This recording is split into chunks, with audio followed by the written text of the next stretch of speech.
Осетия «Любовь моя». Во Владикавказе наградили лауреатов ежегодной республиканской премии за лучшую журналистскую работу на осетинском языке.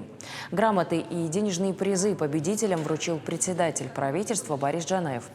Конкурс проходил в нескольких номинациях: телевизионная, печатная, радиоматериалы и работа в интернете. Среди победителей и наша коллега, специальный корреспондент национальной телекомпании «Осетия Рыштон» Инна Макеева.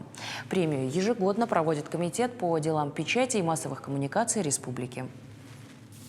Сегодня в нашей республике создаются все условия для развития осетинской журналистики. Мы видим материалы на родном языке в средствах массовой информации, смотрим программы на телеканалах республики. Отличной базой станет и студия кинохроники.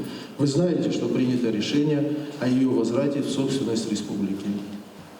Безусловно, нужно наращивать меры по стимулированию работников отрасли и по возвращению молодых журналистов.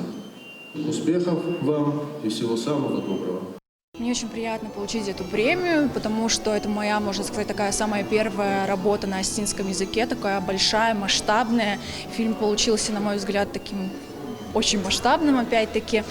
И во многом это заслуга той творческой группы, с которой я работала. Для меня важно было показать не просто, что где-то живут осетины, и они говорят на осетинском языке так же, как и мы с вами в нашей республике, но и то, что они сохранили свои традиции, культуру и смогли передать это на многие поколения вперед.